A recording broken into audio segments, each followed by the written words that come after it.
Waking up once in the night to pee? That's normal. But when it starts happening 2, 3, 5 times, night after night, that's your body asking for help. It's more than just a full bladder. It's broken sleep. It's fatigue before the day even starts. And over time, it wears on you, mentally, physically, and emotionally. For many people over 60, this becomes a quiet frustration. They feel exhausted, but don't know why. They assume it's just part of aging, something they have to live with. But here's the truth. Nocturia, waking up to urinate at night, is not inevitable. It has causes, and it has solutions. Not with harsh medications or complicated routines, but with gentle shifts that align with how your body changes as you age. In this episode, we'll walk through 5 simple habits that you can begin tonight. Habits that help reduce those nighttime trips, support deeper sleep, and let your body rest the way it was meant to. Because restful sleep isn't a luxury after 60, it's a foundation.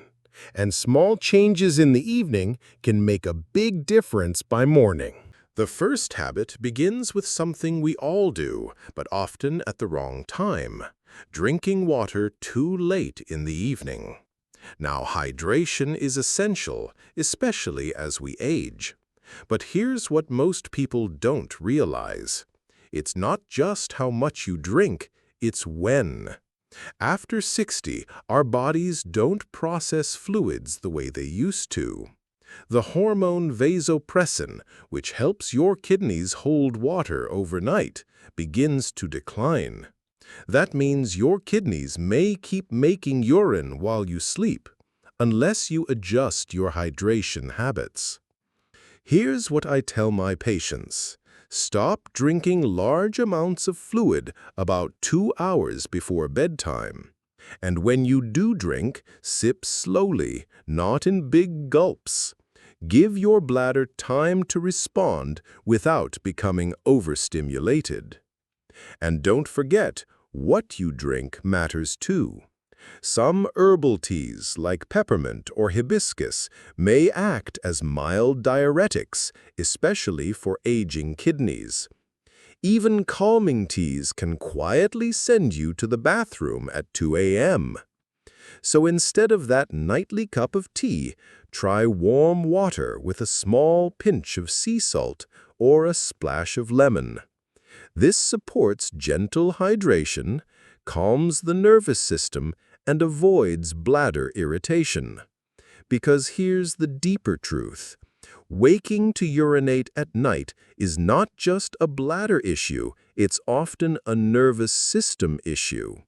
And the first step to breaking the cycle is retraining your body with rhythm and timing. So tonight, try this. Move your last full glass of water to earlier in the evening. Then take 1 intentional sip an hour before bed. Not as a reflex, but as a message to your body. We're winding down. You're safe to rest. The second habit doesn't come from a bottle or a pill. It comes from something even more powerful: ritual. What I call a wind-down anchor.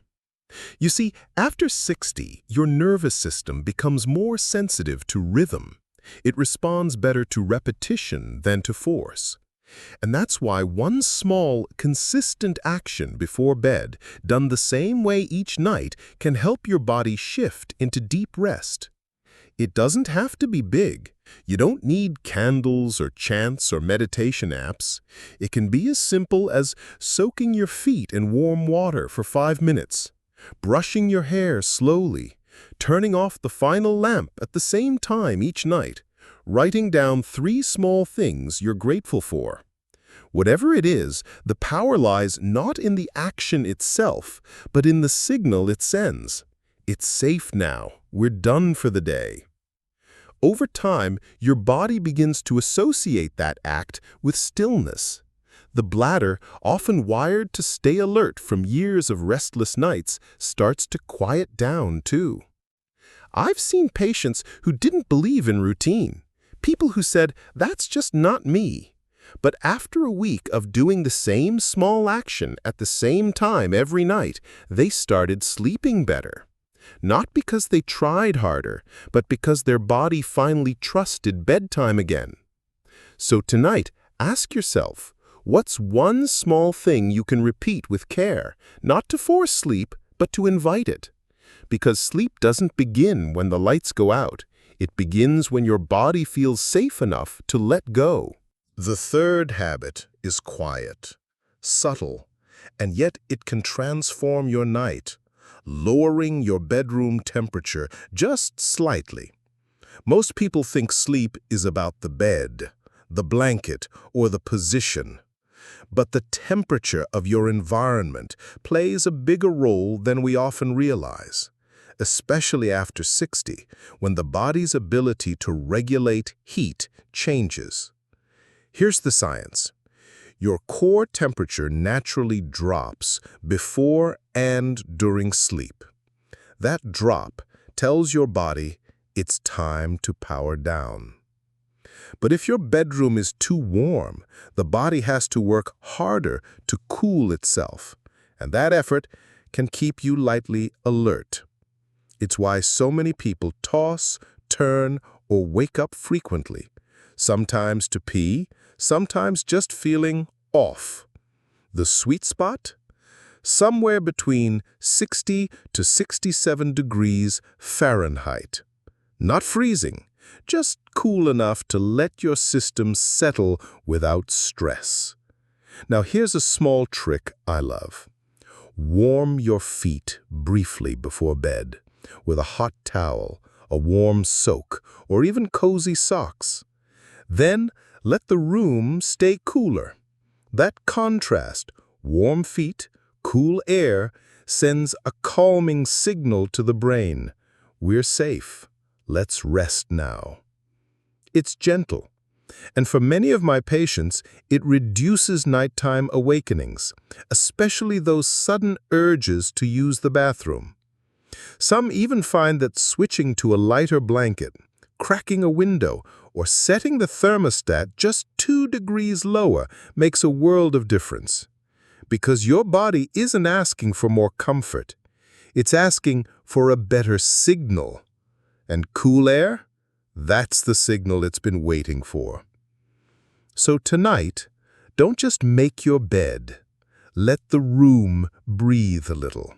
And feel what happens when your nervous system doesn't have to fight for sleep, but simply follows it.